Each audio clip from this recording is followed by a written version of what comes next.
Everyone, this is Anshuman Sahu और आज का हमारा डिस्कशन का टॉपिक है Gagne and Briggs classification of educational and instructional objectives. Okay, तो सबसे पहले हम लोग डिस्कस कर लेते हैं गैग्ने के बारे में और ब्रिग्स के बारे में। तो ये रहा फोटो, रॉबर्ट एम गैग्ने का। और ब्रिग्स का फोटो मुझे कोई रिलेबल फोटो इंटरनेट पे नहीं मिला, तो यहाँ पे मैंने ऐड नहीं किया है। बाकी गैग्ने को यहाँ पे एक बात याद रख लो, यहाँ पे उन्हें फादर ऑफ इंस्ट्रक्शनल डिजाइन भी बोला जाता है। ओके, उनका जो डेट ऑफ बर्थ वगैरह यहाँ पे दिया हुआ है। बाकी यहाँ पे एक चीज ध्यान रखने वाला है, जो जैसे हमारा ब्लूम्स है ना, अमेरिकन एजुकेशनल साइकोलॉजिस्ट, ये दोनों भी अमेरिका के ही थे और एजुकेशनल साइकोलॉजिस्ट भी थे। बेसिकली ये दोनों भी एक एजुकेशनल स्पेशलिस्ट भी थे, हम बोल सकते हैं। बाकी आपका जो केबीएस मदान की बुक में बस इतना ही दिया गया था इस मतलब इस टॉपिक के बारे में। तो आप अपने नोट में बस इतना ही लिख लो। आगे जो भी मैं स्लाइड्स आपके साथ डिस्कस करूंगा ना, ये सब आपको मैं समझाने के लिए डिस्कस करूंगा। इसे आपके नोट में लिख के टाइम खराब निकालने की जरूरत नहीं है, क्योंकि 6 महीने ही आप, सॉरी 6 महीने कैसे, 5 महीने आपके पास टाइम है। और उसके अंदर आपको पेपर 2 कवर करना है, पेपर 1 का पूरा सिलेबस कवर करना है।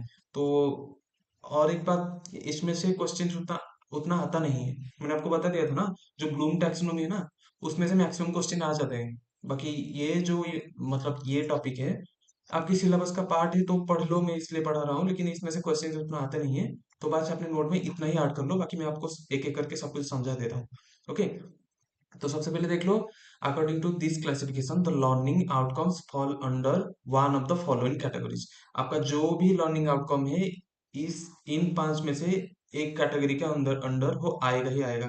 कुछ भी, मतलब इनके अकॉर्डिंग कोई भी आप लर्निंग के आउटकम ले लो, ये 5 कैटेगरी के अंदर किसी में भी आ जाएगा। ओके, इसके बाहर नहीं आएगा इनके अकॉर्डिंग। ओके, तो सबसे पहले हम लोग डिस्कस करते हैं इंटेलेक्चुअल स्किल के बारे में। तो इंटेलेक्चुअल स्किल में बेसिकली होता क्या है कि इंटेलेक्चुअल क्या मतलब कॉग्निटिव स्किल्स के ऊपर फोकस किया जाता है। जैसे हमारा प्रॉब्लम सॉल्विंग हो गया, डिसीजन मेकिंग कैपेबिलिटी हो गया, और मेमोरी हो गया। इन सारी चीजों में फोकस किया जाता है। क्या यहाँ पे सारा एग्जांपल्स भी है इसका, solving A math equation, classifying living organisms, following A scientific method, interpreting a graph. तो उसके बाद हम लोग डिस्कस करते हैं कॉग्निटिव स्ट्रेटेजी के बारे में। ओके, तो कॉग्निटिव स्ट्रेटेजी और इंटेलेक्चुअल स्किल के अंदर जो डिफरेंस है ना, ये समझना आपके लिए जरूरी है। क्योंकि देखो, यहाँ पे जो प्लानिंग है, मतलब कि इंटेलेक्चुअल स्किल में क्या आएगा कि हमारा जो थिंकिंग है, प्लानिंग है, वो स्किल के ऊपर मतलब वो स्किल के ऊपर फोकस किया जाएगा। लेकिन स्ट्रैटेजी में वो कैसे सीखेंगे वो सब चीज, मतलब वो स्किल को हम कैसे सीखेंगे, क्या स्ट्रैटेजी रहेगी उसके, मतलब उससे सीखने के लिए, वो आ जाएगा कॉग्निटिव स्ट्रैटेजी में। इंटेलेक्चुअल स्किल में क्या आएगा, हम जो सीखना चाहते हैं, प्लानिंग, डिसीजन मेकिंग, थिंकिंग वगैरह, वो जो स्किल है इंटेलेक्चुअल स्किल में आ जाएगा। लेकिन इंटेलेक्चुअल स्ट्रैटेजी में आएगा क्या, हम लोग इसे कैसे सीखेंगे। ओके, स्ट्रैटेजी मतलब है ना, हम लोग एग्जाम से पहले स्ट्रैटेजी बनाते हैं कि कैसे पढ़ना है, कैसे एग्जाम को क्रैक करना है। वैसे ही स्ट्रैटेजी, कॉग्निटिव कॉग्निटिव स्ट्रैटेजी का मतलब यही है, कॉग्निटिव स्किल को सीखने के लिए क्या स्ट्रैटेजी हमें अपनाना पड़ेगा। ओके, तो इसे भी बोला जाता है, also known as meta cognitive skills बोला जाता है। इसे ध्यान रख लो, नोट में चाहो तो ऐड कर सकते हो ये वाला पॉइंट, लेकिन मैं नहीं चाहता हूँ कि ज्यादा टाइम इस टॉपिक में आप मतलब लगाओ। ओके, तो यहाँ पे कुछ एग्जांपल्स उसका है, क्रिएटिंग माइंड में आप जैसे माइंड में आप बनाते हो ना, ऐसे कुछ डायग्राम वगैरह बना लेते हो, जैसे कि आप किसी टॉपिक को याद रखने में मतलब ज्यादा टाइम नहीं लगता है, बहुत इजीली आप लोग उसे समझ के याद रख लेते हो। माइंड मैप क्या काम ये होता है ना, ये एक स्ट्रेटेजी हुआ using mnemonic device. Mnemonic technique के बारे में आपको पता है ना। जैसे मैं आपको कुछ एक एग्जांपल देता हूँ। आप लोग कुछ केमिकल्स के नाम, जैसे क्या बताऊँ, एक देखो, आपको याद रखना है मोबाइल, एक पेन, और क्या पेंसिल, और माउस। ओके, ये 4 जो टर्म है आपको याद रखना है। तो आप लोग ऐसे कैसे याद रखोगे, M P P M, ऐसे सबका फास्ट लेटर ले लिया। ये मतलब ये टोटल निमोनिक टेक्निक नहीं है, ये मैं निमोनिक टेक्निक का एक एग्जांपल दे रहा हूँ कि आप लोग क्या याद रखोगे फिर। M M double P M, ऐसे याद रख लोगे ना। M for mobile, P for pen, P for pencil, M for mouse. अब ऐसे याद रख लेते हो ना कुछ, मतलब उसका फास्ट लेटर लेके उसका रिगार्डिंग कुछ ऐसे बना देते हो, या फिर एक एक पैराग्राफ को लेके कोई राइम बना देते हो, वैसे याद रख लेते हो, तो वो आ जाएगा निमोनिक टेक्निक में। ओके, उसके बाद हम लोग डिस्कस करें वर्बल इंफॉर्मेशन के ऊपर। तो ये आपका क्या, डेफिनेशंस, नेम्स, फैक्ट्स, प्रिंसिपल्स ये फैक्चुअल इन्फॉर्मेशन और वर्बल इन्फॉर्मेशन की आपका वर्बल एबिलिटी के ऊपर थोड़ा फोकस किया जाएगा यहाँ पे। तो यहाँ पे इसका एग्जाम्पल बहुत सारे हैं, 3 एग्जाम्पल है।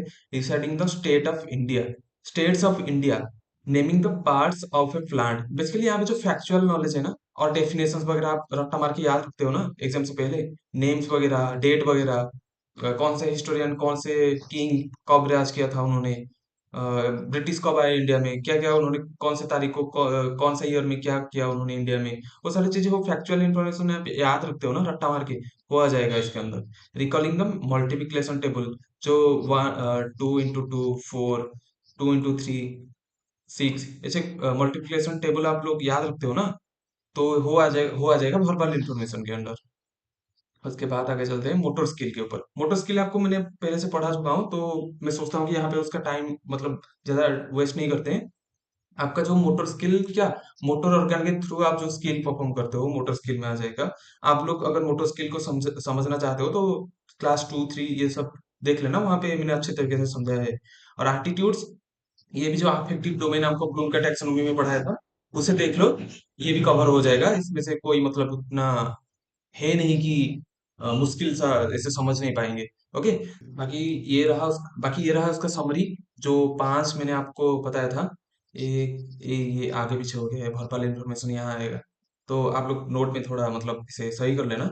बाकी यहाँ पे recall of facts, verbal information में क्या है आपको बताया था ना, रट्टा मार के जाओ, लिख के आ जाओ, काम खत्म। इंटेलेक्चुअल स्किल में क्या है, प्रॉब्लम सॉल्विंग, हमारा जो भी कैपेबिलिटी है, मतलब basically intellectual higher cognitive ability में यहाँ पे फोकस किया जाएगा। Cognitive strategy, learning how to learn, कैसे सीखना है, स्ट्रैटेजी हमारा कॉग्निटिव स्किल्स को एक्वायर करने के लिए क्या स्ट्रैटेजी अपनाना पड़ेगा। Okay. Then attitude, feelings and values, then motor skill, physical abilities, यहाँ पे समझ में आया ना। उसके बाद हमारा जो एग्जाम्पल्स यहाँ पे बहुत सारा है सबका, और असेसमेंट इसे मतलब देखने की जरूरत नहीं है ये। Okay, thank you everyone for listening me peacefully. बाकी ये काफी छोटा क्लास था क्योंकि इसमें से क्वेश्चंस आते नहीं है उतना ज्यादा, तो मैंने सोचा कि इसमें से मतलब इस टॉपिक में उतना ज्यादा टाइम आपका ना लगाऊं।